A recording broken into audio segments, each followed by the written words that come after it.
Hi everyone, welcome back to my channel Shanti Vikram. నేను మీ శాంతి. Office work మీద మా హస్బెండ్ అవుట్ ఆఫ్ స్టేట్ వెళ్ళారండి, గోవాకి వెళ్ళారు. రిలేటివ్స్ ఫ్రెండ్స్ అందరూ ఎంజాయ్ చేయడానికి అని అడుగుతున్నారు పాపం. కాదండి, తనకి గోవాలో ఒక బ్రాంచ్ ఆఫీస్ ఉందన్నమాట. సో అక్కడ వర్క్ ఉందని వెళ్ళారు. అందుకని ఈ 4 days అమ్మ నాతో ఉండడానికి వచ్చింది.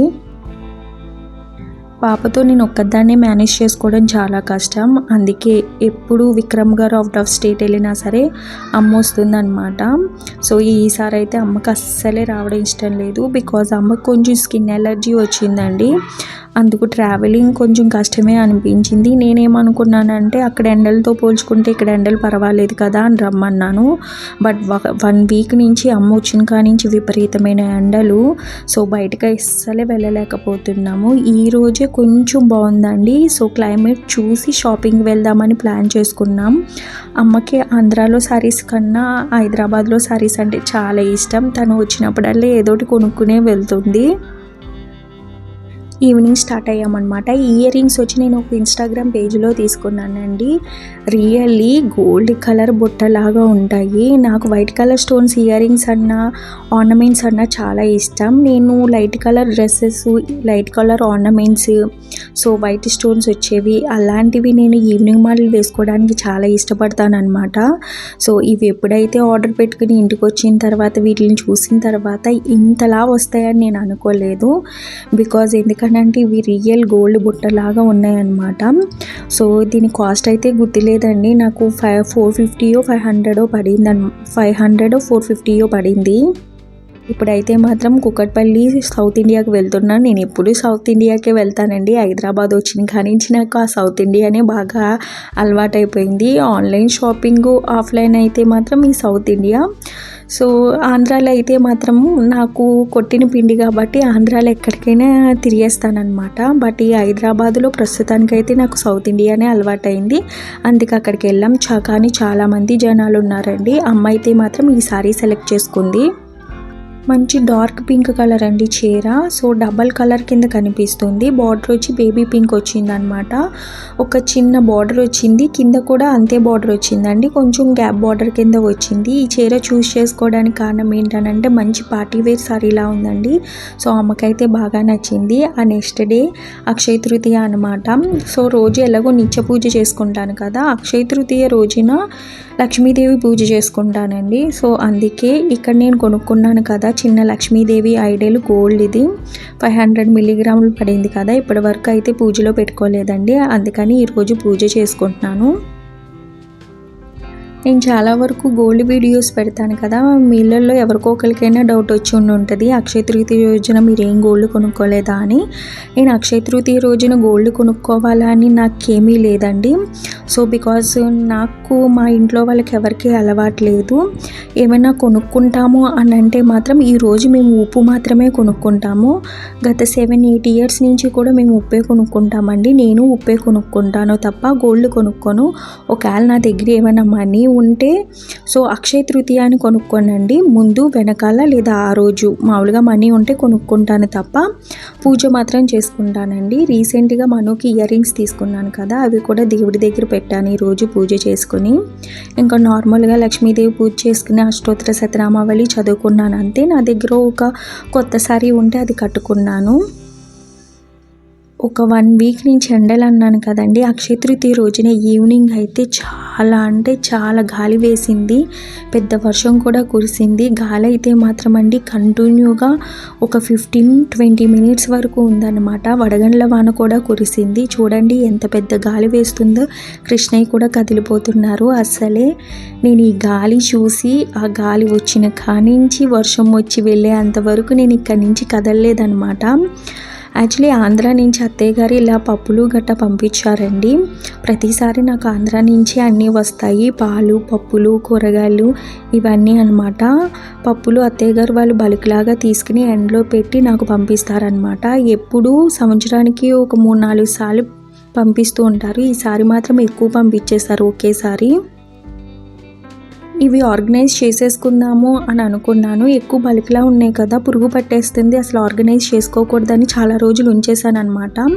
సో మావయ్య గారు అయితే ఎండుమిరపకాయలు వేయమని అన్నారు, పురుగు పట్టదని అన్నారు. అందుకే ఇవి చదురుదామని తీసాను. ఈలోగా పెద్ద గాలి, మీకు తెలిసిందే కదా, గాలి వర్షం అన్నా సరే నాకు ప్రాణం. ఇంక వాటిని చూస్తూ కూర్చుంటాను, వాటిని పక్కన పెట్టేశాను అనమాట. ఇంకా ఈలోగా విక్రమ్ గారు మను నిద్ర లేచారు. యాక్చువల్లీ విక్రమ్ గారు గోవా వెళ్ళింది గురువారం ఈవినింగ్ అండి ఫ్లైట్కి. ఆయన సండే రోజు ఆఫ్టర్నూన్ వచ్చేసారు ఫ్లైట్కి. ఆయన పాప నిద్ర లేచిన తర్వాత గాలి వర్షం తగ్గిపోయింది. సో వడగండ్ల వాన కదా, నన్ను కిందకి తీసుకెళ్ళమన్నాను చూద్దామని. సో వడగండ్ల వాన చూసేసి తగ్గిపోయిన తర్వాత నన్ను బయటికి తీసుకెళ్లారు. నాకు ఇష్టమైనది దహీ పూరి అనమాట. సో నేను ఏదైనా తింటాను అని అంటే మాత్రం ఆ దహీ పూరినే తింటాను. నాకు పానీపూరి, చాట్, బజ్జీల కన్నా ఈ దహీ పూరి అంటేనే నాకు చాలా ఇష్టం. సో ఇంకా దహీ పూరి తినేసిన తర్వాత ఇంక ఇంటికి వచ్చేసాము. వచ్చేసిన తర్వాత తీసి పెట్టాను కదండి పప్పులన్నీ బయటికి, ఇవన్నీ ఇంకా డబ్బాలో పోసుకుంటున్నా. నేను పల్లీలు చాలా ఎక్కువ వాడతానన్నమాట. మా హస్బెండ్కి బాగా ఇష్టమైన చట్నీ అంటే పల్లీల చట్నీ. అందుకే అప్పుడప్పుడు వేయించుకోవడం కన్నా నేను ఒకేసారి వేయించేసుకుంటా. నావన్నీ 1 kg డబ్బాలండి. సో కేజీ చొప్పున తీసి పెట్టేసుకున్న మిగతాయన్నీ ఇలా ఒక స్టీల్ది క్యాన్ ఉంటుందన్నమాట. ఇంక ఇలా స్టీల్ క్యాన్లో పెట్టేసుకుంటాను. సో ఎప్పుడు కావాలితే అప్పుడు తీసుకుంటాను.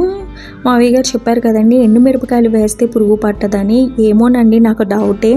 బట్ నేను ట్రై చేద్దామని ఇలా కేజీలు పప్పు చొప్పున తీసుకున్నాను. యాక్చువల్లీ అన్నీ ఖాళీ డబ్బాలు ఉంచేసుకుంటున్నా, అన్నీ అలా క్యాన్లో పెట్టేసుకుంటున్నాను. అవన్నీ ఖాళీగా ఉండి కూడా నచ్చడం లేదు నాకు. మావయ్య గారు చెప్పారు కదా ట్రై చేద్దామని అన్నీ వేసుకున్నాను. సో మినపగుళ్ళు ఎందుకు వేసుకోలేదని అంటే 5 కేజీలు పంపించారండి. దాన్ని ఇప్పుడు కట్ చేశానంటే ఖచ్చితంగా పురుగు పట్టేస్తుందేమో అని తీయలేదు. ఈ బొబ్బరపప్పు అంటే విక్రమ్ గారికి చాలా ఇష్టం అండి. ఇంకా ఆయన కోసమని నేను ఎప్పుడైనా డిమార్ట్కి వెళ్ళినప్పుడల్లా తీసుకొస్తాను. ఈసారి అత్తయ్య గారు పంపించారు. సో అన్ని పప్పులు డబ్బాలో పోసేసుకున్న తర్వాత ఒకవైపు షెల్ఫ్ మొత్తం క్లీన్ చేసుకుందామని ప్లాన్ చేసుకుంటున్నా. యాక్చువల్లీ ఎప్పటి నుంచో క్లీనింగ్ గురించి ఆలోచిస్తున్నానండి. బట్ బద్దకి ఇచ్చేసి మేబీ అలిసిపోయి సో వంట చేసేసి మనం చూసుకొని అలాగే రెస్ట్ తీసేసుకుంటున్నాను తప్ప ఈ మధ్యన కిచెన్ మీద అస్సలే జాసి పెట్టడం లేదు. సో ఎలాగో తీసాను కదా, ఒకేసారి అన్నీ క్లీన్ చేసుకోవడం కన్నా కొంచెంగా క్లీన్ చేసుకుందామని ఒకవైపు ఉన్న ర్యాక్స్ అన్నీ క్లీన్ చేసుకుంటున్నా. ఎలాగో అమ్మ ఉంది కదండి, పాపని చూసుకుంటుంది, క్లీన్ చేసుకుందామని స్టార్ట్ చేశాను. నేను చాలా త్వరగా అలసిపోతానండి, అది నా బాధ. అలసిపోయిన తర్వాత పిల్లని చూసుకోలేనేమో అని భయం వేస్తుంది. అందుకే కొంచెం ఎనర్జీ ఉంచుకుని నేను క్లీనింగ్ గట్టా పెట్టుకుంటాను. యాక్చువల్లీ నాకు నెయిల్ పాలిష్ వేసుకోవడం అంటే పిచ్చ ఇష్టం. నేను ఈ మధ్యన నా మీద ఇంట్రెస్ట్ కూడా నేను పెట్టుకోవడం లేదండి. అసలు నెయిల్ పాలిష్ ఎప్పుడు వేసుకున్నానో కూడా నాకు తెలీదు. చూడండి, ఒకవైపు మాత్రం షెల్ఫ్లు మాత్రమే, పైనుంచి ఆ 2 షెల్ఫ్లు ఆ కిందవి క్లీన్ చేసి పెట్టుకున్నాను అంతే. సో ఇంకోవైపు షెల్ఫ్లు ఇంకోసారి క్లీన్ చేసుకుందాము, అలా కొంచెంగా క్లీన్ చేసుకుందాము. ఎలాగైనా కిచెన్ మంచిగా క్లీన్ చేసేసుకోవాలని మాత్రం బాగా గట్టిగా పెట్టుకున్నాను అనమాట. అందుకే ఒకవైపు షెల్ఫ్లు మాత్రం క్లీన్ చేసుకున్నాను. మేము వంటల్లోకి కుసుమ ఆయిల్ వాడుకుంటామన్నమాట. ఆ ఆయిల్ తెచ్చుకోవడానికి వెళ్ళినప్పుడు నాకు అక్కడ తెల్ల నువ్వులు కనిపించినవి.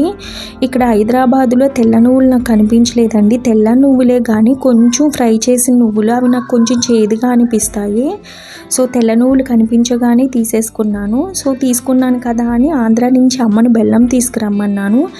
మళ్ళీ నాకు బెల్లం ఇక్కడ నచ్చదండి, ఎందుకో పొడిలాడుతుంది, అది నాకు అంత ఇష్టం ఉండదు. మా అమ్మ వాళ్ళ ఇంటి దగ్గర వారానికి ఒక్కసారైనా సరే ఈ నువ్వులతో ఉండలు చేస్తారు. మేమైతే చిమిలి ఉండలు అంటామన్నమాట. ఇది వారానికి ఒక్కసారైనా మా నాన్నగారు కూడా బాగా ఇష్టంగా తినేవారు. సో అదే అలవాటు నాకు పెళ్ళి తర్వాత కూడా కంటిన్యూ అయింది. సో అమ్మ ఎలాగో బెల్లం తీసుకొచ్చింది కదా ఆంధ్ర నుంచి. యాక్చువల్లీ ఈ బెల్లం కూడా బాగోలేదండి. ఒరిజినల్ బెల్లమా కాదా అని మనకి ఎలా తెలుస్తుందంటే మనకి కొట్టగానే పానకం కింద వచ్చేస్తుంది అనమాట. ఇది అలా కూడా లేదు.